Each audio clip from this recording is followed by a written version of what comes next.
Kitab Matius.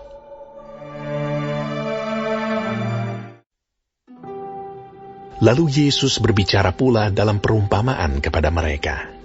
Hal kerajaan sorga seumpama seorang raja yang mengadakan perjamuan kawin untuk anaknya. Ia menyuruh hamba-hambanya memanggil orang-orang yang telah diundang ke perjamuan kawin itu, tetapi orang-orang itu tidak mau datang. Ia menyuruh pula hamba-hamba lain. Pesannya, katakanlah kepada orang-orang yang diundang itu, sesungguhnya hidangan telah kusediakan, lembu-lembu jantan dan ternak piaraanku telah disembelih, semuanya telah tersedia. Datanglah ke perjamuan kawin ini. Tetapi orang-orang yang diundang itu tidak mengindahkannya. Ada yang pergi ke ladangnya, ada yang pergi mengurus usahanya, dan yang lain menangkap hamba-hambanya itu, menyiksanya dan membunuhnya. Maka murkalah raja itu, lalu menyuruh pasukannya ke sana untuk membinasakan pembunuh-pembunuh itu dan membakar kota mereka. Sesudah itu ia berkata kepada hamba-hambanya, perjamuan kawin telah tersedia, tetapi orang-orang yang diundang tadi tidak layak untuk itu. Sebab itu, pergilah ke persimpangan-persimpangan jalan dan undanglah setiap orang yang kamu jumpai di sana ke perjamuan kawin itu. Maka pergilah hamba-hamba itu, dan mereka mengumpulkan semua orang yang dijumpainya di jalan-jalan, orang-orang jahat dan orang-orang baik, sehingga penuhlah ruangan perjamuan kawin itu dengan tamu. Ketika raja itu masuk untuk bertemu dengan tamu-tamu itu, ia melihat seorang yang tidak berpakaian pesta. Ia berkata kepadanya, "Hai saudara, bagaimana engkau masuk kemari dengan tidak mengenakan pakaian pesta?" Tetapi orang itu diam saja.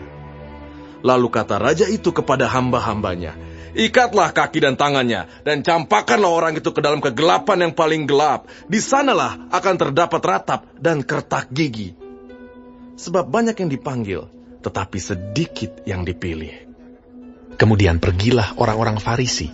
Mereka berunding bagaimana mereka dapat menjerat Yesus dengan suatu pertanyaan.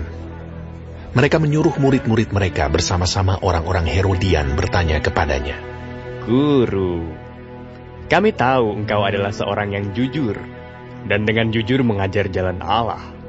Dan engkau tidak takut kepada siapapun juga, sebab engkau tidak mencari muka. Katakanlah kepada kami pendapatmu.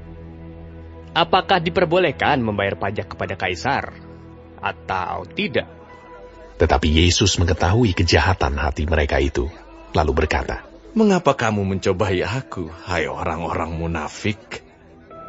Tunjukkanlah kepadaku mata uang untuk pajak itu." Mereka membawa suatu dinar kepadanya. Maka ia bertanya kepada mereka, "Gambar dan tulisan siapakah ini?" Jawab mereka, "Gambar dan tulisan Kaisar." Lalu kata Yesus kepada mereka, "Berikanlah kepada Kaisar apa yang wajib kamu berikan kepada Kaisar, dan kepada Allah apa yang wajib kamu berikan kepada Allah." Mendengar itu, heranlah mereka, dan meninggalkan Yesus, lalu pergi.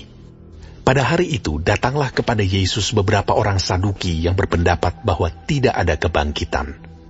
Mereka bertanya kepadanya, "Guru, Musa mengatakan bahwa jika seorang mati dengan tiada meninggalkan anak, saudaranya harus kawin dengan istrinya itu, dan membangkitkan keturunan bagi saudaranya itu.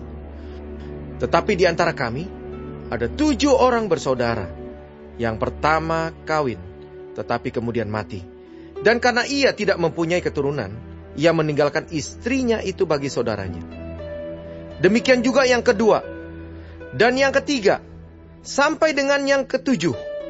Dan akhirnya, sesudah mereka semua, perempuan itu pun mati. Siapakah di antara ke-7 orang itu yang menjadi suami perempuan itu pada hari kebangkitan? Sebab mereka semua telah beristikan dia." Yesus menjawab mereka, "Kamu sesat, sebab kamu tidak mengerti kitab suci maupun kuasa Allah. Karena pada waktu kebangkitan, orang tidak kawin dan tidak dikawinkan, melainkan hidup seperti malaikat di sorga. Tetapi, tentang kebangkitan orang-orang mati, tidakkah kamu baca apa yang difirmankan Allah ketika ia bersabda, 'Akulah Allah Abraham, Allah Ishak, dan Allah Yakub'? Ia bukanlah Allah orang mati, melainkan Allah orang hidup." Orang banyak yang mendengar itu takjub akan pengajarannya. Ketika orang-orang Farisi mendengar bahwa Yesus telah membuat orang-orang Saduki itu bungkam, berkumpullah mereka, dan seorang dari mereka, seorang ahli Taurat, bertanya untuk mencobai dia. Guru, hukum manakah yang terutama dalam hukum Taurat? Jawab Yesus kepadanya, Kasihilah Tuhan Allahmu dengan segenap hatimu, dan dengan segenap jiwamu, dan dengan segenap akal budimu. Itulah hukum yang terutama dan yang pertama. Dan hukum yang kedua, yang sama dengan itu, ialah, kasihilah sesamamu manusia seperti dirimu sendiri. Pada kedua hukum inilah tergantung seluruh hukum Taurat dan kitab para nabi. Ketika orang-orang Farisi sedang berkumpul, Yesus bertanya kepada mereka, katanya, Apakah pendapatmu tentang Mesias? Anak siapakah dia? Kata mereka kepadanya, Anak Daud.